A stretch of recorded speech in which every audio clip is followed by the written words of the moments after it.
பார்த்தாரு. தளபதி சொன்னார், ஒன்றும் கவலைப்படாதீங்க, இன்னும் 4-5 மாசத்துல தேர்தல் வரும், தேர்தல் வந்தா திமுக ஆட்சிக்கு வரும், ஆட்சிக்கு வந்தா மீதி இருக்கிற 4000 நான் தருகிறேன் என்று சொல்லி ஆட்சிக்கு வந்து 5 லட்சம் கோடி கடன் இருந்தாலும் பரவாயில்லை என்று சொல்லி முதல் கையெழுத்து கொரோனா உதவித்தொகை 4000 வழங்கப்படும் என்று 2 மாசம் 4000 2000 4000 கொடுத்தோமா இல்லையா? அதிமுக காரனுக்கு இல்லைன்னு சொன்னோமா? பிஜேபி காரனுக்கு இல்லைன்னு சொன்னோமா? எல்லாருக்கும் கொடுத்தோம். எல்லா காரனும் எல்லாருக்கும் 4000 கொடுத்தோம். சரி, விடியல் பயணம் 2வது கையெழுத்து.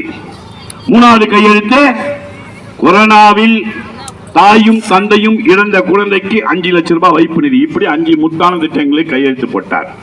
அது மட்டும் இல்ல, எங்கள் ஐயா கலைஞர் ஆட்சியில் இருக்கும் போது, கிராம சைட்ல இருக்கீங்க நீங்களா, நான் சிட்டியில இருக்கேன், போன் பண்ணா இல்ல வெளியே போய் ரோட்ல நின்னா உடனே ஆட்டோ வரும், டாக்ஸி வரும், எல்லாம் வரும்.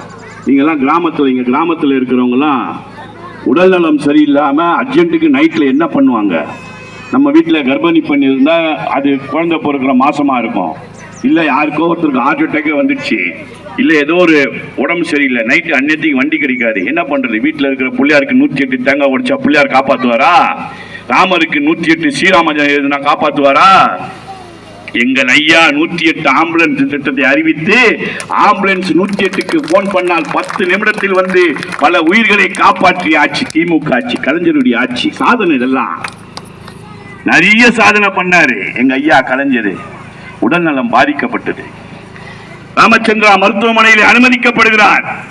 அறுவை சிகிச்சை செய்ய வேண்டும் என்று சொல்லுகிறார்கள், ஆபரேஷன் செய்ய வேண்டும் என்று மருத்துவர்கள் சொல்லுகிறார்கள். அப்ப கேட்டார் எங்கள் ஐயா, எவ்வளவு செலவாகும்னாரு. அந்த கவலை உங்களுக்கு எதுக்கு, அரசாங்கம் பார்த்துக்குமே, உங்களுக்கு ஐயா இந்த கவலைனாரு. சொல்லுன்னாரு. சொன்னாங்க.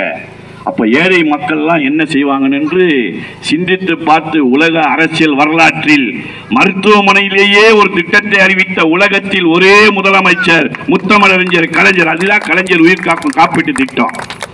ஆச்சா, அடிச்சாச்சு. எங்க அண்ணன் தளபதி வந்தார்.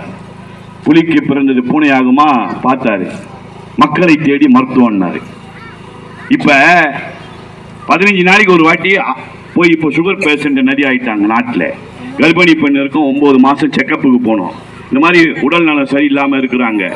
ஹாஸ்பிட்டலுக்கு போயிட்டு வரணும்னா 4 மணி நேரம் ஆகும், குறைஞ்சபட்சம் 3 மணி நேரம் 2 மணி நேரம் ஆகும்.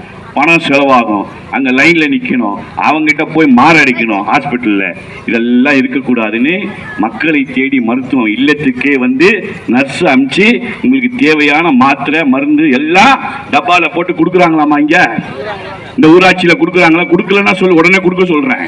அமைச்சர்கிட்ட சொல்லி, கவுன்சிலர்கிட்ட சொல்லி, தலைவர்கிட்ட சொல்லி கொடுக்க சொல்கிறேன். கொடுக்குறாங்கல்ல, வராங்களா? பொய் சொல்லக்கூடாது, நான் செக் பண்ணுவேன். வரலன்னா உடனே சொல்லுங்க. கவுன்சிலர் இருக்காரு, ஊராட்சி மன்ற தலைவர் இருக்காரு, கட்சிக்காரங்களா இருக்காங்க, உடனே வர வைப்பாங்க. மக்களை தேடி மருத்துவம் அதோட விட்டாரா?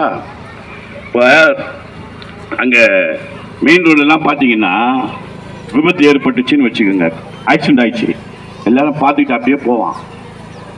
யார் தூக்க மாட்டான், இது நம்மளுக்கு எதுக்குடா வம்பு? அதுலேயும் ஒரு விஷயம் இருக்குது. யார் தூக்க மாட்டான்னா, இந்த போலீஸ்காரங்க தொல்லை தாங்க முடியாது. ஏன்னா எத்தனை போய் ஆஸ்பத்திரியில் சேர்த்து கம்ப்ளைண்ட் பண்ணோம்னா, நீ இங்கே வா, சாட்சி சொல்லவா, கோர்ட்டுக்கு 10 வாட்டி, வேற ஒன்றும் செய்ய மாட்டாங்க, கோர்ட்டுக்கு கூப்பிடுவாங்க. அழிய முடியாது, நீ யாரும் கம்முன்னு போயிடுவான்.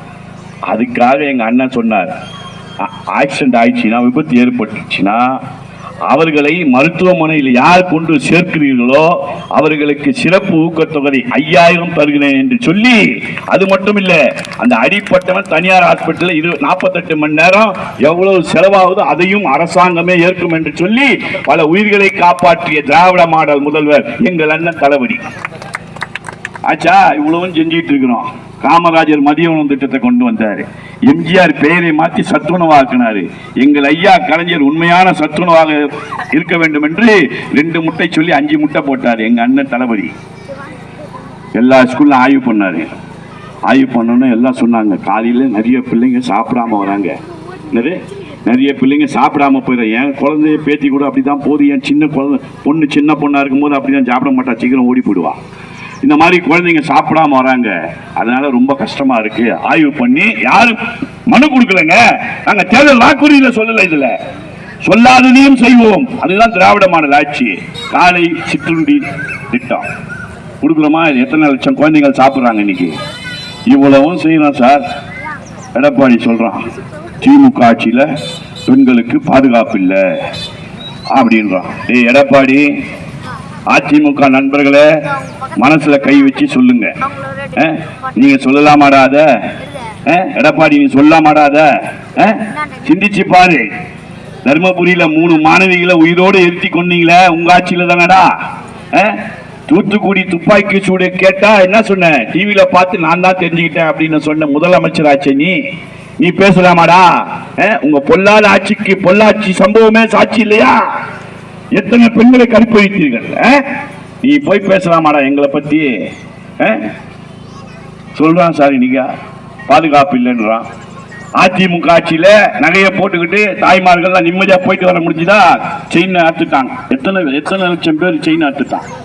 வீட்டுல பெண்கள் தனியா இருந்தா கொள்ளடிச்சிட்டு போயிட்டான், சாவடிச்சிட்டு. நம்ம பெண் பிள்ளைகள் பள்ளிக்கூடத்துக்கோ கல்லூரிக்கோ வேலைக்கோ போயிட்டு வந்தா கடத்திட்டு போய் கற்பழிச்சான் அதிமுக ஆட்சியில. இவன் சொல்றான் சார் இன்னைக்கு எங்களை பார்த்து, நீ சொல்லலாமாடா எடப்பாடி?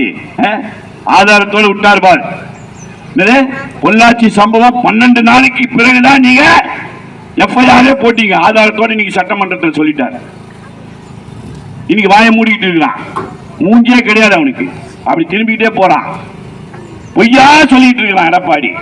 இவன் தான் இப்படின்னா, மேல ஒரு கம்பெனி இருக்குது ஒன்றியம், படா கம்பெனி அது. அவரு 2014 தேர்தலில் வந்து தமிழ்நாட்டில் இல்ல எல்லாம் இந்தியா ஃபுல்லா சொன்னார். யாரு? கேடி மோடி. அதேங்கப்பா படால அவரு என்ன சொன்னார் தெரியுமா?